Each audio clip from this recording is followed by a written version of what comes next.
Beliefs are often very subtle. People often say like, oh, I'm not scared of that, Rob. I'm not scared of that at all. But are you as concerned about it as you are about a random football team in France losing yesterday that you've never heard of? No, one feels completely like nothing and one feels like there, right? And that's why your nervous system is firing up, because it's there. So as that comes down to neutral, then it feels completely baseline calm again. Now in life, we have lots of subtle beliefs. Like imagine an old grandmother walking down the street. She sees a guy covered from neck to feet in tattoos. She thinks, shit, I've got to be a bit careful. This guy's a very dodgy character. And then he says, do you want to help with your shopping? Do you want to help crossing the road? And instantly there's a shift in beliefs. And she's like, oh my God, I was judging him so hard and it's a completely different situation. It's the same as people have all views of different cultures that they've learned subtle things about all different cultures, because humans are tribal and they think different things. And then you go and live in that culture and you have dinner with that family and you speak to their children and you speak to their wife and husband, whatever. Suddenly any sort of preconceived ideas suddenly shift. And that's the sad thing about the world, because in the world, countries often teach with propaganda all different things about other countries, and then when you're actually in that culture, you suddenly see a shift completely, right? And so many people stick in just their culture and never ever see another one, so they believe all the propaganda that's in that culture, and then they go to the other one and it changes. So it's very important in life to think about, hey, I want to have a view with my own eyes of what different cultures are like, what different people are like, and really see for yourself. Because I can tell you something, it's like anything, it comes down to just this, for example. People have views of countries they've never been to. Just because somebody comes back from holiday and says, oh, this is a place like this, or oh, only go there if you like that, right? And they think, well, I don't like that, so I'm not going to go there. Then they go there and they think this is completely different to what people said. I've experienced that so many times in my life. So many times, places I've gone to and people are like, oh yeah, you don't want to go there, it's a bit dodgy, there's a lot of pickpockets. Like you go there and it's like completely the opposite. Or someone says, oh, you don't want to go there, it's way too hot, it will be terrible, right? Like with going to the Middle East in July and August. I've been many times to the Middle East in July and August, and because things are so well air conditioned and places are so big, like the malls, and every taxi's air conditioned, every restaurant, you don't notice any difference when you're actually in there. It's only if you're walking on the street, but because you can walk so much in the malls, it makes no difference. Like to go to Saudi Arabia in the middle of August makes no difference to me whatsoever. If I have to live in Saudi for July and August, would make no difference to me whatsoever. But you ask anybody about it who's not living there, they'll be like, oh my God, it's 50 degrees Celsius. Only a nutcase would go there in July and August. It's complete crap. It's because people don't understand what places are like. And you see that in life about judgments that people have about different food, different culture, different anything.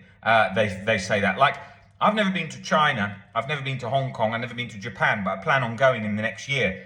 And any preconceived ideas, I haven't really got any preconceived ideas about there. My actual views are, it's probably going to be incredible for food. It's probably going to be incredible cities in terms of development. And I really want to see what that's like at the forefront of lots of technology. And it just wouldn't come on the top of the list for so many people, because they'd think, one, it's way too far. And that's tricky for me because of the time zones, and I work with so many different time zones. But like, it's not the first holiday destination. Well, it's not a holiday, it's an experience. But I'm saying most people, when they are looking at things, they think, okay, I'm going to go on a holiday where all my friends go, right? I'm going to go, and they don't, this is in all the world. Like people who are in China go to holiday destinations that are nearby and the other friends of theirs that Chinese recommend. People in the UK go on holiday usually in other European places. Spain, south of Spain they go to, Paris they go to, places in the UK they go to, France, south of France they go to, other cities in, but mainly it's hot destinations because they want the sun. So probably the most popular tourist destination is the south of Spain, Mallorca, those kind of places for British tourists. Now, the problem with that kind of thinking is it doesn't branch out much further than the sort of avenues that thinking goes. Like, say they're going to think, okay, I'm going to go for a long flight. They'll say New York because everyone does it. They don't venture off the track. They don't really look and think, or they just go completely off the track and say, all right, I'm going all around the world, everywhere, and so on, right? So it's like it's different pathways in terms of thinking. Now, how does this relate to OCD? Well, it relates very much to OCD because what you're doing is you have preconceived ideas and rigid irrational beliefs about things, and you venture through your mind down the same avenue, but you don't venture to look at the problem from multi-avenues. You tend to look at it from only a couple that you've seen before. And the brain isn't like that. The brain has so many different perspectives and so many different ways to look at things. And you're never going to get through your life and think, I've cracked life. I'm very wise now, I've cracked life. No way. Like all the greatest philosophers, the greatest writers, when they were dying would have been like, I only just started thinking now. Like if imagine Shakespeare had lived 600 years. Imagine the works that would have come out. Like imagine how evolved his thinking would be. Dickens, like the books, how far would would the novels have gone? But the thing is, you look at those guys, they died at like 53. And life is so short. You think of how long you learn about some subject. Like I've spent most of my life working with OCD and being in OCD because I struggled for so long. But then I think like, well, look, I'm nearly 40 next year. How will my thinking be at 80, right? How will my thinking be at 110 if we become humans that are living a lot longer, which is looking very likely with the likes of AI? It's very, very hard to say. You've got to. What happens is people look at things in such a short view where they're like, okay, this thing is my view and that's it, right? It's like views that people take. Think about like one-sided views people take in like political conflicts, situations around the world. It's either I support this or I support that. Completely black and white. Absolutely ridiculous way of thinking, but we're taught to think like that because that's sort of how tribes work. It's kind of how our decisions in voting works. But things aren't like that. Like, it's like saying, do you like this food or you don't? And then you just say no. Well, have you tried it many times? Have you tried it with this sauce? Have you tried this variation? No. Right. There's so many times I've done that in life where I've said to myself, oh, since a kid I've never liked that food. And then I've just eaten it every day to just exposed to it. And then I've ended up liking it, right? All things are like that. It's the same as people's preferences in what they find attractive in the opposite sex. People tend to pick types based on what they've been with and what they've been around. But it's only because they haven't had a partner that's from a different place or different in different ways. They tend to pick certain things and then stick in very narrow boxes.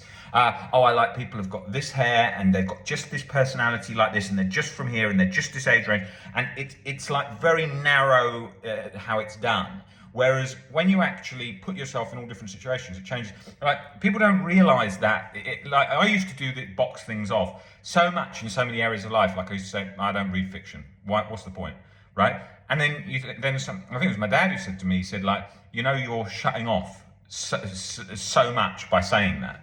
And I was like, why? It's like, you're going to learn all about different writing styles. You're going to learn about all different perceptions. And I thought, God, I hadn't thought of that. And I've been shutting that off so much. And there's so many things like that in life. I remember I was saying to a violinist, a famous violinist, I said to him, a lot of people say they just don't like classical music and it's not becoming popular in this generation. And he said, do you know how broad a statement to say like people don't like classical music is? He wasn't talking about me because I do, but he was talking about in general. He said, it's like saying I don't like sort of half the world or something. It's so many different, made up of so many different things. Classical music is a whole ranging period of so many different styles of music. And people then just say, I don't like classical music, meaning that they only like modern music, usually the music that's been produced in the last year or two, because that's what they're listening to most of the time. Imagine when you go on a radio And you listen to radio, and it's like, and up next, and it's just the same top 10, top 20 songs over and over and over. You're seeing such a fragment of music, right? And that's the same with history. Like, we focus every year on all the new events that are happening, and then we read nothing most of the time of all the things that have happened in life. Every single war, every single love story, every single rise and fall of a civilization. And you just, like, people will just watch the same Netflix show and same Netflix show. I often just get Wikipedia, type in a random date, look at the history in that period. And then you look at it and you think, wow, barely anyone ever talks about that. Look at how amazing that is. That's a whole huge thing that happened in time and knew nothing about. And then you think of all the things that would have happened before we've got, the notes that we have on things of history is only, how accurate a lot of stuff is probably very not accurate. The same as how accurate is if you read the news in the Daily Mail today about what's happening around the world is one perspective and skewed. So you've got to really think about this from a sort of multiple perspective way. And when you start doing that with all areas of life, it does make a significant difference to things. And just look at all the ideas that you have and be blunt with them. Like, look at anything. Like, I was involved in bodybuilding for years, and I used to own a gym. So when people started talking about CrossFit, when it was becoming popular, I was like, forget that, it's a load of crap, it's for people who don't take weight seriously and not into that, right? But that was a perspective I was putting that was just shutting it off. And that's the same as a lot of things, like when I was doing a lot of weight training and people were doing running, I used to think, what's the point in that? You don't build any muscle, you're not very strong, you've got good lungs. Who gives a shit about that? Again, completely focused in ridiculous ideas. I'm talking about ideas that I had when I was 19. I'm breaking down ideas that I had throughout my life about different things. Especially with music, you do that. Oh, I only like this type of music. That other type of music's crap. Now, that, as I was saying with classical music, is very much, again, that black and white statement. Now, why is this so important to OCD? Because this black and white boxing in is what causes the problem, right? That black and white boxing in causes a problem. Think about TikTok generation today, and like so many people, you see things with people that are like, yes, I like this, I don't like this. I like my clothes to be like this and not like that. I want my car like this, I want that. All this sort of picky, very particular things is teaching people to have a very small conditional window on being happy. And that's a huge problem. You know, when my mum, when I was young, and she, like, whenever I wanted something to go out for something to eat or at home, she'd always just give me things and say, right, eat that, right? And say something different. Like, I can't see where it is right now, but there was a big box of Lebanese dates here. And like, something like my mum I'd just come home from school and she'd sort of say like, oh, here's these Lebanese dates. I said, what's that? She said, eat it, don't worry about it, see what it's like. And then all trying different cultures of different food. You're forming a broad perspective. The scary thing in the world is when people have very narrow perspectives that they're convinced on, that they want to be convinced on it because it forms an identity for them. Like if you ask maybe someone who's a power lifter, well, they think of bodybuilding, oh, that's crap, all that matters is being strong, that's their identity. If you ask someone who works in the city in investment banking, what they think of another career or maybe in the same financial sector, they might have very strong judgment. Oh, those kind of people, that's this and that's that. And then they form that because they're trying to fit themselves into a tribe. And that's not good because with OCD, again, with recovery, you've got to be open but realistic, not wasting your time on things that don't work, but also being open. So where does that relate? Well, life structure. How many people with OCD will just be like, no, I only need to work on my thinking. Why does my life structure matter? What time I get out of bed, whether I work out, eat healthy? Well, try it and see if it helps. See if it makes 1% difference. Exercise certainly doesn't lead to recovery, but it certainly helps the overall development of things for the recovery journey. Now, that doesn't mean you just go off down a random tangent, like spending all your time on mindfulness, because that is not going to lead to recovery. That's going to help with getting distance between thinking, stopping interacting, slowing down that internal fight. So that's why we talk so much about that, because we're bringing components from various angles to lighten the load on the OCD cycle. It's very important to look at things and think, where am I being rigid? Where am I? Like, if you try and imply unconditional self-acceptance rigidly and nail it down, that becomes compulsive, and it also becomes the anxiety locks around that because you're trying to bolt it all down. So you've always got to be flexible. Same as if you're having an argument with someone. Think about how they think. Think about how narrow their view is of things, right? And that doesn't mean you're walking around so open-minded that you just listen to absolutely everything and don't give a shit and just whatever's wherever and go in every direction, because then you're going to be lost. In life, you want to kind of develop yourself to be fit, healthy, broad-minded, but focused on the areas that work. And that usually is the best way to go about things. If you're just sort of scattered all over the place, oh, I'll try this, I'll try a bit of that, I'll try a bit of this, lost. I see people coming in like that all the time. Hi Rob, went on a yoga retreat last week. Hi Rob, went on mindfulness. Hi Rob, I'm reading that book. I read that, I've read that. Some people come in, they've read like 50 books on OCD and they've read about 10 pages of each. That's a disaster. You're better getting a couple of books and then reading them 2, 3, 4, 5 times. Not compulsively, but taking things in. I remember the first time I read Albert Ellis's How to Stubbornly Refuse to Make Yourself Miserable book. It wasn't until the second, third read that I started to really take in a lot of it. So you've got to think about how are you approaching things, where you could change things to give yourself a better opportunity, and really thinking about, are you rigidly fixated on something, and are you holding extreme barriers, right? Let's be really realistic on where the most common extreme barriers are. I support this president or prime minister. I like them, I hate them. Okay. Very easy to get into that thinking.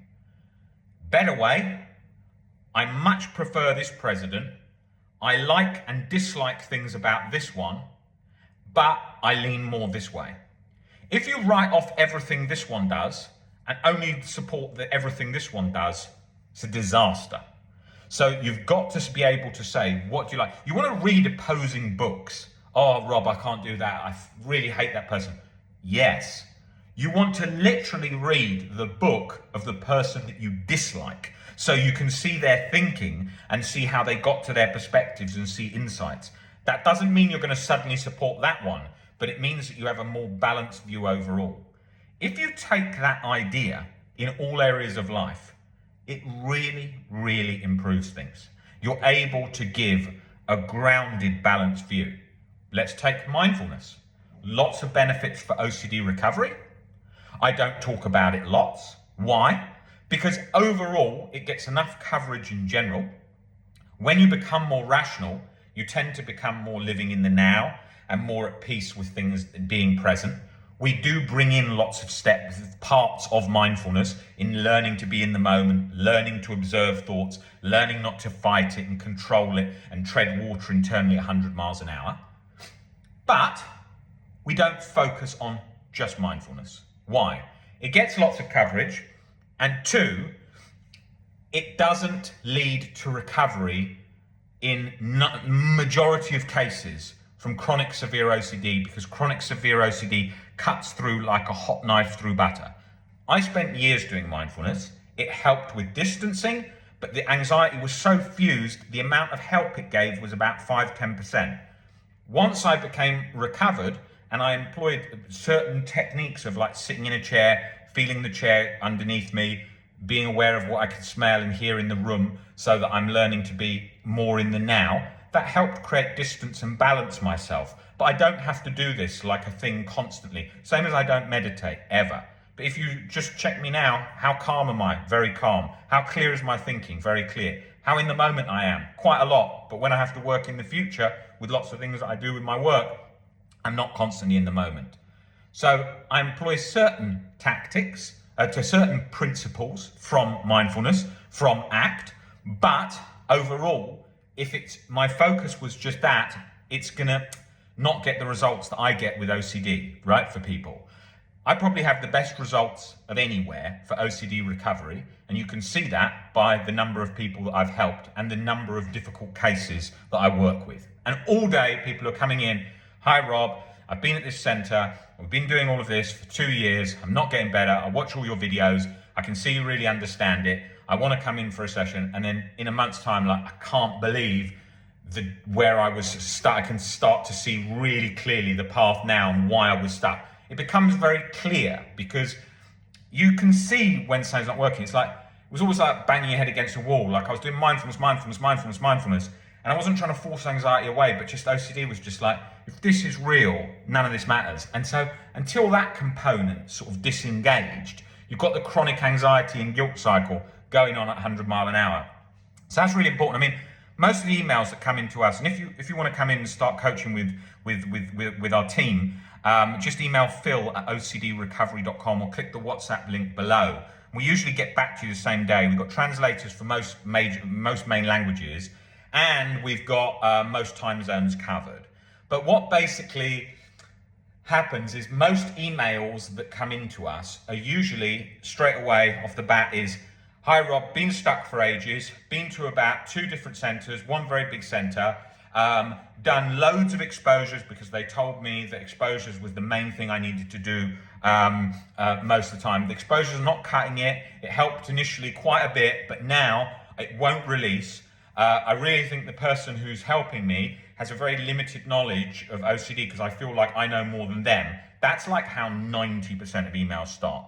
And it's very clear straight away why they're stuck, because 90% plus of people working in OCD don't understand chronic severe OCD and how it operates fully. And you can tell that just by talking to them about somatic OCD or acceptance. The knowledge is very low. And so that's why I do all the work that I do. And it's always there. You can see it in the opening email, what they've been doing. Lots of mindfulness, lots of exposures, but they're still very scared. Acceptance hasn't been embodied.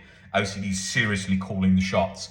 And so we get into it straight there. Like when someone comes into a first session with us, comes in first session with me, it's like there's no talking for an hour endlessly about their life in general or anything. It's pinpointed, bang, what is going on? What's the core fear? Why they're still stuck?